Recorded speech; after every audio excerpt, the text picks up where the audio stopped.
Hello everyone, এখন ready হয়ে যাচ্ছি চার্চে। তার আগে যাব বাড়িতে। তো ভাবলাম একটু চার্চে ঘুরে আসি সন্ধ্যেবেলা। বাড়িতে ভালোও লাগছিল না আজকে, যেহেতু ক্রিসমাস। প্রত্যেক বছরই যাই, আগের বছর পার্ক স্ট্রিটে গিয়েছিলাম, তো এই বছর আর পার্ক স্ট্রিটে যাব না, কেননা পার্ক স্ট্রিটের যে অবস্থা, গিয়ে কোনো লাভ নেই। সেই হাঁটতে হাঁটতে সেই টায়ার্ড হয়ে যায়, কিচ্ছু দেখারও নেই। তো এখানেই চার্চে যাব, আর তার আগে বাড়ি যাব। বাড়িতে টিফিন করব, মা আজকের স্পেশাল কিছু করেছে, তো সেই কারণেই ওখানে টিফিন করব। আর তারপরে আমি ও আর ভাই যাব। তো চলো এখন বের হই, ও অফিস থেকে চলে এসছে, রেডি টেডি হয়ে তারপর দুজন মিলে যাব। এই দেখো বাড়ি চলে এসেছি, আর মা করেছে পিজা। আজকের মায়ের হাতের পিজা খাবো, পনির পিজা। পনির দেওয়া আছে মা? চিজ পনির পিজা। চলো খাওয়া যাক এবারে। পিজা খাচ্ছি।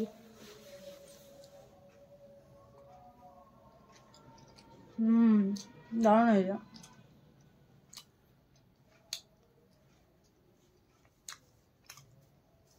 এই দেখো এখন আমিও যাচ্ছি, ভাই আসছে পেছন।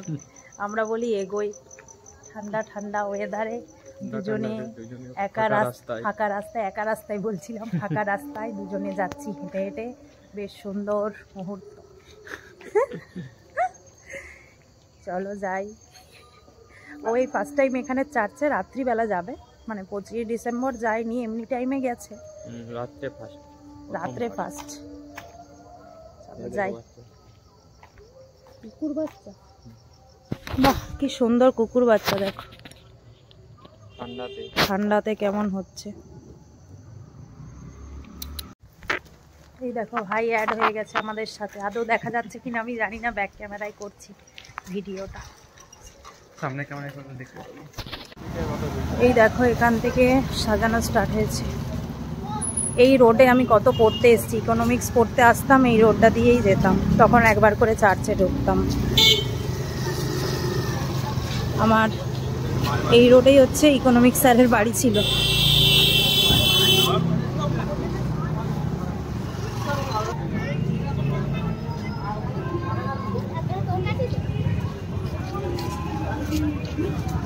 এই দেখো এই রোডটাই ছিল আমার ইকোনমিক্স স্যারের বাড়ি, সোজা একদম। ভেতরে গান চলছে, তো সেই কারণেই আমি সাউন্ডটা অফ করে দিলাম। এই মাঠটাতে দেখো প্রোগ্রাম হতো, এবারে হবে কিনা জানি না, তবে আগে যখন আসতাম বাপির সাথে ছোটতে, তখন অনেকটা ভিড় হতো, আর এবারে অতটাও ভিড় দেখলাম না। আর এখানে দেখো যীশুখ্রিস্টের জন্মটা কিভাবে হয়েছে, কারা কারা ছিলেন সব এখানে দেখানো হয়েছে। প্রচুর পশু পাখি গাছপালার মধ্যে যীশুখ্রিস্টের জন্ম হয়েছে। আর এটা হচ্ছে সেন্ট মেরি, যীশুখ্রিস্টের মা। এখানে মোমবাতি জ্বালানো হচ্ছিল, তো মোমবাতি তো আর আনিনি যে জ্বালাবো।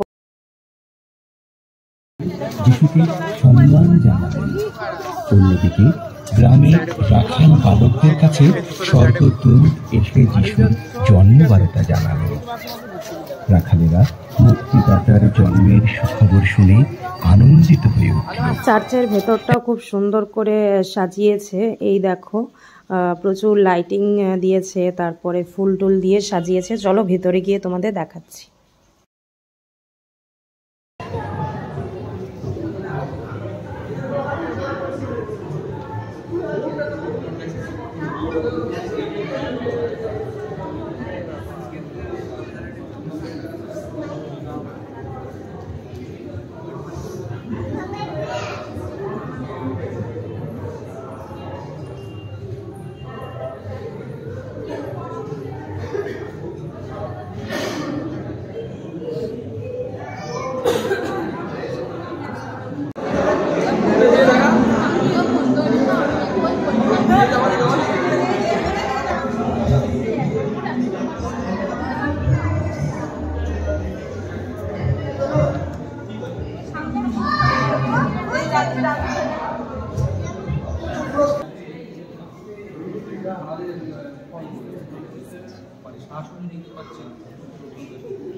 কেমন লাগছে বলো?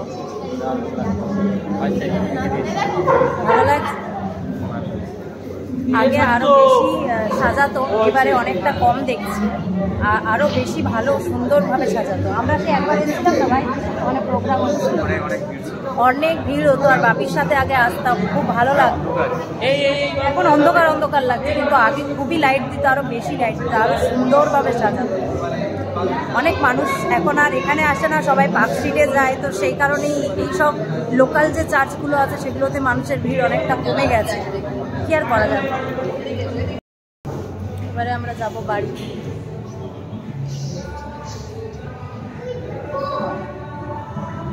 এই জায়গাটা আমার খুবই ভালো লাগে, সেন্ট মেরির মূর্তিটা যেখানে আছে, এই জায়গাটায় এলেই না অনেক স্মৃতি মনে পড়ে যাচ্ছিল। যখন আমাদের ইকোনমিক্স পড়া কমপ্লিট হতো তখন আমরা 3 বন্ধু ছিলাম, ওরা একসাথে এসে পড়ে আর এখানে আধ ঘন্টার মতন টাইম কাটিয়ে যেতাম, বসে গল্প করতাম।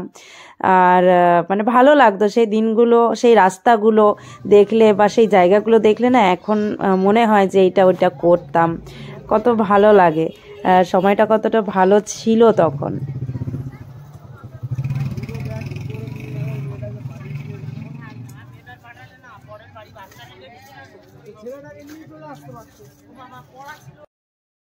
বাড়ি এসে আর এখানে দেখো রান্না বসিয়েছি। আজকে খুব সিম্পল একটা রেসিপি করছি, কিন্তু খুবই টেস্টি হয়। তো বাইরে যাব বলেই আমি এইটা প্ল্যান করে রেখেছিলাম যে এটাই করব, কেননা এসে পরে রান্না করাটা হবে না, আর পরশু দিন থেকে পরীক্ষাও আছে, তো সেই কারণে সন্ধ্যেবেলা একটু পড়ছিলাম, তো সেই কারণেই আজকে চটপট একটা রান্না করছি, তোমাদের দেখাচ্ছি। দাঁড়াও, এই দেখো এখানে হচ্ছে সব সবজি ভাজা হচ্ছে। এখানে শীতের যা যা সবজি আছে সবই প্রায় দিয়েছি, আর একটু সয়াবিন দিয়েছি। এই যে সয়াবিন দিয়েছি, সয়াবিনগুলোকে অর্ধেক অর্ধেক কেটে নিয়েছি, এখন ভাজবো। ভাজা হয়ে গেলে এই যে ভাত দিয়ে বিরিয়ানি টাইপসের করব। এই দুপুরে ভাত করেছিলাম, সেটা রেখে দিয়েছিলাম, বেশি করেই করেছিলাম যে এটা করব, শীতকালে এটা বেশ ভালো লাগে। ভাত দিয়ে ভাত ভাজা টাইপের, মানে বিরিয়ানি টাইপেরই করব, সমস্ত কিছু বিরিয়ানি মশলা টশলা দিয়ে। জাস্ট নর্মাল রাইসের, মানে নর্মাল চালের যে ভাতটা হয় সেই ভাত দিয়ে এই ভাত ভাজাটা করব। বিরিয়ানির চাল নয়, এমনি নর্মাল রাইস। এইটা কিন্তু খেতে অসাধারণ হয়, যদি তোমাদের কখনো ভাত বেঁচেও যায় তো এইটা করলে দারুণ লাগে খেতে। আমার তো খুব ভালো, আমাদের দুজনেরই খুব ভালো লাগে। ও তো লিটারেলি খাওয়ার জন্য মানে ওয়েট করে আছে যে এই জিনিসটা অনেক দিন ধরে বলছি করব করব। আমি করে খাই দুপুরবেলা মাঝে মধ্যে, কিন্তু ওর জন্য রাখা হয় না, তাই আজকে দুজনের জন্যই করছি। এটা একটু ভাজাটা হোক লাল লাল করে, তারপর ভাতগুলো দিয়ে দেবো। হয়ে গেলে তোমাদের দেখাচ্ছি। এখানেই দেখো গোপুসোনা ঘুমাবে এবারে।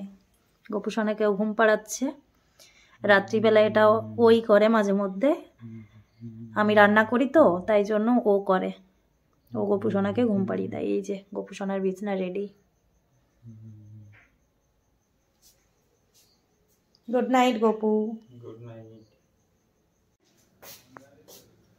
এই দেখো রেডি হয়ে গেছে বিরিয়ানি।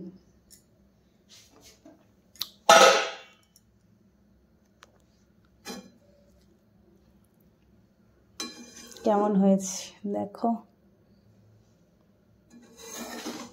আমরা এটাকে ভাত ভাজাই বলি, বিরিয়ানি বলি না। গরম গরম আছে পুরো। একটু বিরিয়ানির মশলাটা উপর দিয়ে দিয়ে আর একটুখানি দমে রেখে দিয়েছিলাম, অল্প একটু 2-3 মিনিটের মতন। হয়ে গেছে ভেজ বিরিয়ানি। এবারে খাবার খাবো। আজকের ভিডিওটা এখানেই শেষ করছি। চলো তাহলে tata, bye bye, good night.